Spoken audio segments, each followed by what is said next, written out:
mbokk yi ñu ngi leen di nuyu di rafetlu ànd bi ngeen ànd ak Lergui TV ñu bëgg a leeral benn mbir rek muy xam ngeen ne ci fan yi ñu weesu ñoo ngi dégg ne Sénégal bokk na ci fanweer ak juróom benn réew yi nga xamante ni Donald Trump da leen bëgg a jëlee ci dëkkam muy ñi nga xamante ni amuñu papier léegi nag tey ji ñu dalal ki nga xamante ni moom moo di monsieur Adama Mbengue di président ADHA Action pour la défense des droits de l'homme et d'amitié ñu nar a waxtaan ak moom nag ci benn ponk muy ndax États-Unis moom bu jëlee dogal bi ba pare rek moom mën na jékki-jékki rek dàq doomu africain yooyu wala doomu sénégalais yooyu te nag Sénégal moom maanaam amul ci taxawaay maanaam est-ce que tey mbir mi benn côté dong lay féetee ci dàq gi ñu mel monsieur Adama Mbengue laaj bi mu ngi noonu lan moo ci sa jàngat.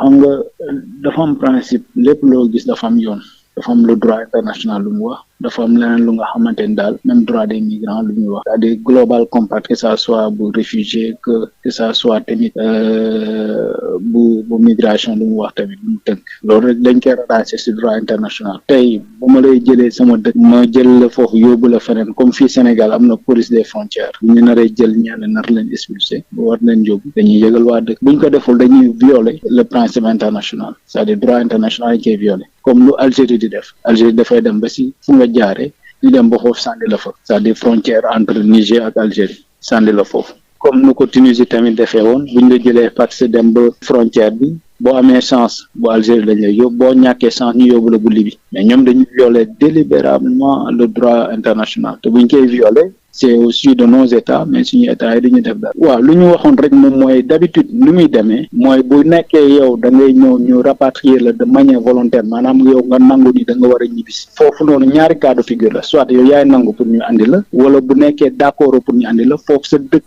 bu nekkee nangu na ñoom ñu andi la ndaxte yow da nga nekk ci situation irrégulière mais ci ñaari anam yëpp bu nekkee ni dañ lay andi dafay am benn fonds bu nga xamante ne daf ci ànd fonds yooyu noonu gis nañ ko muy fonds fiduciaire bu nekkee comment s'appelle encore Union européenne la mooy fonds yi nga xamante ne daal dafay ñëw xool sa réinsertion pour bañ nga jëlaat yoon bu nga xamante ne daal mooy yoon boo xamante ne c'est irrégulier maintenant bu États-Unis nag amaguñ ci lu leer mais ci yoon en principe bu ñu demee bay ñëw nangu ni nit dafay ñëw ñibbisiwaat foofu état benn di la rapatrier dañuy jël benn fonds pour accompagner la réinsertion de ces yu migrants yooyu noonu mais yi bañ ci gën a am lu leer rek nañ leen ci gën a leeralal daal lu jëm ci loolu. Alors amis internautes, bonsoir. Nous sommes aujourd'hui avec monsieur Adama Mbengue, président de l'ONG Action pour la défense des droits de l'homme et de l'amitié. Alors depuis quelques jours, on a vu que les États-Unis sont en train d'expulser des Sénégalais. Le Sénégal qui figure parmi donc les 36 pays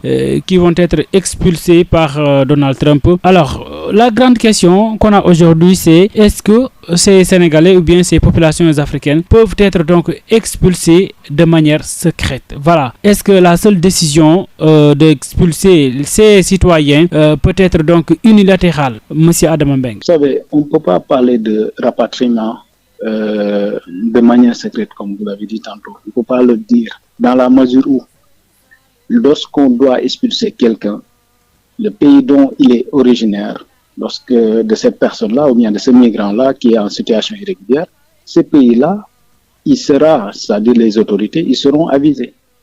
On va leur dire que nous allons rapatrier telle personne.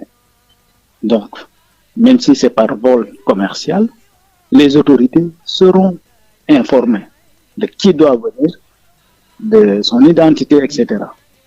Avant même de le rapatrier, il faut que le pays de départ ou bien le pays où il est originaire, que ce pays-là, ces autorités acceptent. S'ils n'acceptent pas, ils n'ont pas le droit de le rapatrier. Donc, pour revenir de manière spécifique à votre question, je dirais que le Sénégal, si le Sénégal refuse, les États-Unis ne peuvent pas rapatrier un citoyen de manière forcée sénégalais, un ressortissant sénégalais qui est parti là-bas pour demander l'asile. De surcroît, sur ce point-là, on va s'appesantir sur ce point-là. On ne peut pas demander l'asile parce que si on parle de demande d'asile, on est persécuté, soit selon notre orientation sexuelle ou bien selon notre opinion politique, etc.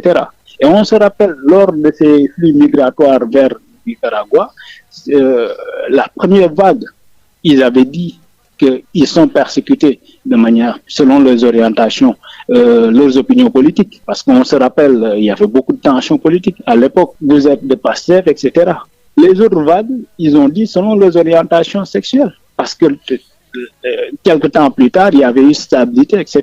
Donc la majeure partie, ils avaient dit selon leurs orientations sexuelles. Maintenant, sous ce rapport-là, ils peuvent pas, ils violent délibérément le droit du, comment s'appelle encore, la Convention de Genève. Donc, pour rapatrier, ils doivent avoir le consentement du Sénégal. Si le Sénégal accepte, là, on les rapatrie. C'est comme l'exemple que j'avais donné, les migrants qui étaient bloqués au Niger. Lorsqu'on les a rapatriés, mais le Sénégal a donné son accord pour qu'on les rapatrie. C'est pourquoi ils ont attendu pendant beaucoup de temps, 8 mois, etc., avant qu'on les rapatrie. Par contre, il y a d'autres pays qui ne respectent pas le droit international. Et je pense pas que les États-Unis le feront. Donc, des pays qui ne le respectent pas, c'est comme l'Algérie, c'est comme en Tunisie. Lorsque vous voyez, il y a eu beaucoup de migrants subsahariens qui sont bloqués au niveau de Sfax, qu'on prend et on les amène au niveau de la frontière. Ceux qui sont laissés entre la frontière entre la Tunisie et l'Algérie, d'autres qui sont malchanceux entre la Tunisie et Libye. Et l'Algérie aussi, c'est ce qu'ils font. Ils vont vous amener au niveau de la frontière entre le Niger et ils vous laissent là-bas. Maintenant, pour le Niger, puisqu'ils respectent le droit international, ils sont accompagnés par les Nations Unies. C'est là où ils prennent les migrants qui sont en situation irrégulière pour les amener dans leur pays d'origine. Donc, encore une fois, ces rapatriements-là, il faut que le Sénégal soit consentant.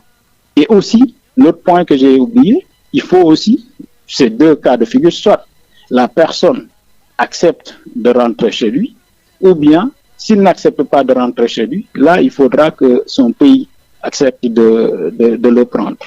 Voilà. Et ces accords-là, bon, l'autre chose que j'ai oublié de dire en Wolof, c'est-à-dire par rapport à ces accords, si on donne l'exemple de l'Union européenne, des pays de l'Union européenne, lorsqu'il y a un rapatriement volontaire, il y a un montant derrière pour accompagner ces migrants pour leur réinsertion. Bon, pour l'instant, on ne sait pas s'il y a cela ou pas, mais d'habitude, il y a un montant d'accompagnement pour accompagner ces migrants d'Europe. jërëjëf monsieur Adama Mbengue di la gërëm di la sant ci invitation bi nga xamante ni nangul ñu nga ko ñu ngi lay gërëm bu baax a baax di gërëm ñi nga xamante ni ñoom ñoo doon teewlu waxtaan wi. C'est moi qui vous remercie.